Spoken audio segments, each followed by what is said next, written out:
Satnam. Welcome to my channel. I am Nam Shakti, and this video is about postpartum care, what to do after birthing.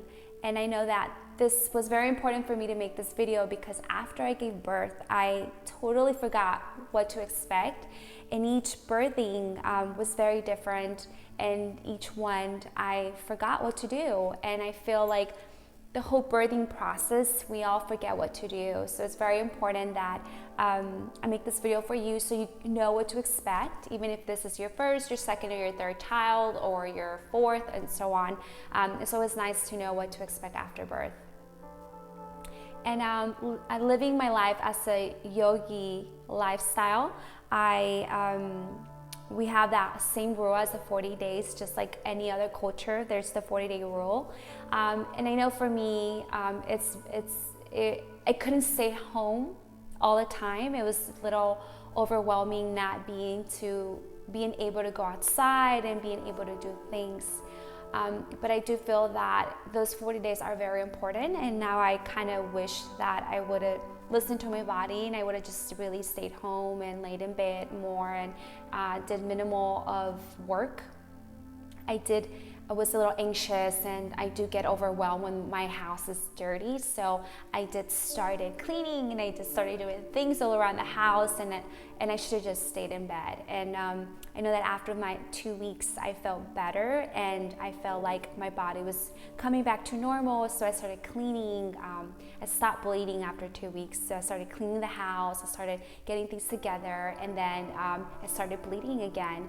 And usually my other pregnancies, I stopped bleeding after 4 weeks, and with my last pregnancy, I didn't stop bleeding until 6 weeks, but that was because I wasn't taking care of myself. So I'm telling you right now, you have to do the minimum of work. You have to lay around in your house and in your bed and just relax and chill. Yes, so 40 days are very important, and they're very important in the yogi tradition, just because the aura of the child is still connected very with our aura, and those 40 days are a little traumatizing for you and for the baby because we were connected, you were connected to your child. So it's very important that you do realize that and try to stay as close as the baby. I left at least once a week for about 2 hours, and I try to keep it at that minimum because I wanted to not traumatize myself and the baby. But I recommend that you probably just stay home unless you have to leave. Let your child stay with someone that is very loving. The second thing would be that we are going to talk about sound. I have this paper here that Yogi Bhajan wrote, and I wanted to read it to you about sound and vibration. I do believe that it's very important that we play really good music around our child, like mantras and other sounds that are beautiful, or even good music that's going to elevate, that's going to send good vibrations to our baby. We don't want to pregnate lower vibrations to our kids' mind, because from a young age they are able to, we're pregnating these in their subconscious mind. So we want to put good music, good soulful music. I believe in mantras. Mantras are very important. So to me, mantras have been a way of elevating myself and elevating my son's consciousness, and my other kids too. They listen to mantras as well. There's really cute kids mantras and really cute kids songs. Shakta Khalsa has really good music, and so does Sanatam Kaur. She has really good kids music. All right, so let me read this to you. It's very quick. Okay, so sound vibration. When the child is born, you will feel that he doesn't know anything and you know everything, but the fact is that he knows everything and you know nothing. That is the reality. This is because he has such a powerful instrument of sound reception, and for creating sound for communication, his demand. This ability is lost to the human as he grows in his life. Mothers do not understand this, and they cater to the mood of the child. The child, who is so innocent and unable to know, has what is known as a sound ring around him. It is like a musical instrument. The child is there and the bird is flying. He knows and perceives, but he cannot communicate in your language. That does not mean that the child is not aware, simply he cannot communicate that awareness. This is the first and basic situation where parents get messed up. They think that little guy does not know anything. This is what we do not know basically in the West. It is a very important thing. Watch the child, how he acts to different sounds. It will be a study for you. In the household where people speak very loud and are very quarrelsome, disrespectful, unmannerly, the child picks up those things from the very birth. These are children who do not need to be told anything. They are so intelligent and so obedient. Just create a signal and he understands it. There will be another child where you shout at him, direct him, force him, and he will just shrunk his shoulders. You can't help him. After all, it is that there are different children with different intellects? No. Through experiment, it has been proven and it is known in the very womb of the mother, the child picks up all vibrations. In the Mahabharata Gita, there is a story of Arjuna, that when he was a child in his mother's womb, she was present with a certain secret of battle was being revealed by his father. When Arjuna was a grown man, he had gone on one front to fight, and the enemy was defeating them, and there was no way to win. Arjuna told his mother that he knew the way to defeat the enemy, and that then he recalled to his mother how he had remembered hearing the secret from his father while he was in her womb. We know today by scientific experiment that plants are sensitive to sound and to environments, and the human child is not a smaller thing. The child observes everything. He is so sensitive. If the child is in a deep sleep and you throw a plate on the floor and watch him, he will just shake. He may not get up from the sleep, but the effects of the vibration on the sound ring will be that he will receive what is happening in the surrounding, and that makes his brain cells compute. The permutation and combination in the activity of the brain cells of the child depends on how his brain cells activate themselves.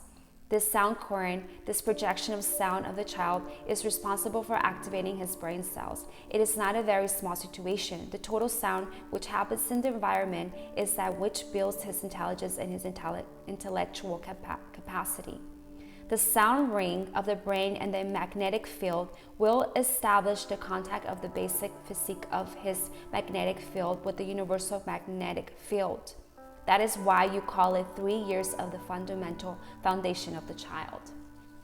So as Yogi Bhajan said, it will be good for you to play good music. It will be good for you to play mantras.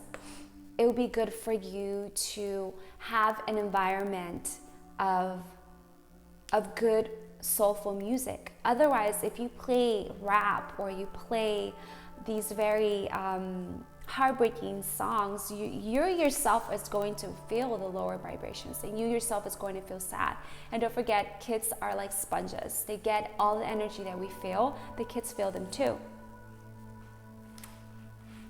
Now we're going to talk about essential oils and how they can help you through the process of postpartum.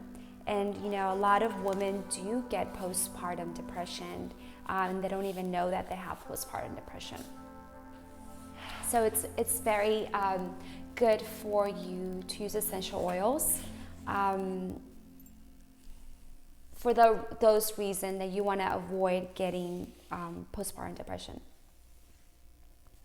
So some essentials that are really good for you to use to calm yourself, just to boost your mood, are lavender, chamomile, clary sage, lemon, sweet orange, grapefruit, geranium, and saddlewood. I use them all the time. I like to put them in my diffuser, or I like to put them in a bottle, spray bottle. Put some water in it and spray myself to give me a boost of energy. When I do feel a little sad or depressed, I do put some essential oils all around the house. And you know, I have a lot of people that come over my house and they always ask me like, your house smells so good, the vibration is so nice, it's very mellow, you know, I feel so good when I'm around your house. And it's those reasons, because I always keep the house in essential oils, and I always keep the vibration very high. You're gonna find yourself without energy most of the time, and a good combination of essential oils that you can put in a water is Roman chamomile, and then some drops of geranium, some drops of lavender, and jojoba oil. You can find organic ones on Amazon, and then you will rub this all over your body. You're gonna let the essential oils penetrate. It's not very good to use essential oils by themselves without having something to dilute them, for the reasons that they could burn your skin, and it's also known that it's not really good for your blood for you to use that high of a concentration of plants on your body. So if you're going to use essential oils, make sure that you are diluted them and that you're using them in your diffuser. And if you're gonna take them internally, just 1 drop every 8 ounces of water is good. Clary sage is one that I've been using lately, which is to balance my hormones now that I just have a child. It's been 2 months since my baby was born, so I've been using it in the water, 2 drops, and I also been using it in my food. As I cook, I will add a drop to the food, to my vegetables. It's very good. I so recommend you use clary sage. You can use it also on your jojoba oil and penetrate it on your body. And in Ayurveda, what they do is that you will use a brush in your body and brush your body before you shower, and then you grab the oil and then you put it all over your body and you massage it.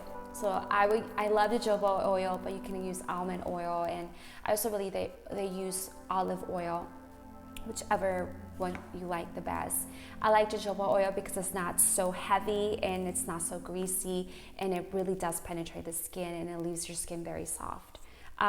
So you'll use the clary sage, put some drops, and then just really rub it all over your body. Give yourself a little massage, massage your toes and do all that. And that will help you with your hormones, and it will also balance the hormones. It smooths nervous tension and lightens the mood, and it's very calming and smoothing for the skin. So you get all the benefits of that. Now, on the blog, I will post some other recipes that you can use for postpartum depression that will help you feel better. When I find myself in a stage that I can't take it, I do have 3 boys that are very active. They are always fighting. They're always crazy, and what boys do. So when I do find myself in a stage that I can't take it anymore, I feel like, oh my God, this is crazy. What have I put myself into? Alternative nostril breathing is the one that gave me the peace of mind. You do it for about 5 minutes. Even if you do just 1 minute of it, it will really give you the clarity you need. I heard a lot of yogis talk about that. If you just know alternative nostril breathing, that's all you need. And I know a lot of people are like, oh, I got this, that's nothing, alternative nostril breathing, we all know it, but not a lot of people do it. So do alternative nostril breathing. It will help you, it will calm you, it will give you the tranquility you need. So I will post on the blog how to do it. I will post a blog from 3HO that explains to you exactly what to do, but I recommend you try it. It's the best. I will also post a meditation that is for moms from 3HO, from Kundalini yoga, that is very good for when you can't take it anymore. It has the mantra Sata Nama. I've been doing it and it's wonderful, and it really helps me. And now, briefly, let's just talk about food. Food is very important. If you really want to not get depressed and you want to get through this whole postpartum part of your body coming back to normal, you have to eat good. I did have postpartum depression with my previous children. I didn't realize that I had it. I had it very mild, but I did find myself very, very sad and depressed, and I just moved from California to Virginia, so I didn't really quite understand what I was going through. It was a lot of things, my family not being here and so on, but this pregnancy, this postpartum has been so different because I'm not suffering from postpartum depression, and it has been so good to really just feel good right after having a child. And it's not normal for a lot of women to feel this good afterwards, but I feel great. I'm telling you, proof right here, I feel great. And it's your food. A lot of it has to do with your food. So I eat a lot of vegetables. I am vegan. I eat a lot of vegetables, a lot of fruits. And just yesterday, I went to go eat with my husband, and I had the Impossible Burger. But the place that we went to was it wasn't like the best place to get an Impossible Burger. They don't use organic stuff, and I'm sure they use a lot of the food a lot of the vegetables are not good because they're not organic. So after I ate, the bread was white, it was all processed, it wasn't good. I felt really, really horrible. I felt sloggy, and my body felt heavy, my eyes felt heavy because, I'm not sleeping. I'm only sleeping about every 3 hours. I'm only sleeping a certain amount of hours a night. Maybe the most I sleep is about 6 hours, and then I have to get up, and take care of the baby, and so I don't sleep. So as new mommies, we don't sleep, and I usually have a lot of energy during the day. And yesterday, I had no energy at all. I felt horrible. I felt really bad, and I realized that it was the food. It was definitely the food I had, and the fries. The fries were not good for me, and I felt horrible. So you have to eat vegetables and fruits. You have to add it to your daily diet. And if I recommend something, is that you stick only with vegetables and fruits and whole grain rice that's organic food. And when you feel good about what you're eating, you're going to feel good about yourself, and you're going to lose the baby fat. You're just gonna have lots of energy, and your mood is going to be a good mood. If you are eating crappy, you're gonna feel crappy. So think about that. And if you are feeling crappy after you give birth, and if it's a year after you give birth or 2 years after you give birth, because some women experience postpartum depression up to 4 years after giving birth, it's because you're not eating good. It's because you're eating crappy. So watch what you're eating, like your meat, all those things cause depression, even if you haven't had a child. So eat lots of fruits and vegetables. I promise you, you're not going to regret it. I will add everything on namshakti.com on the blog, so check out my site, check out my blog, and is that it? Yeah, that's it. I'm also a doTERRA practitioner, so I will put my link on the site, so you can, if you wish to buy the essential oils, you can buy them through me. And I believe doTERRA is the best company for essential oils. I've been using it for a long time, but I didn't use doTERRA. I used another company before.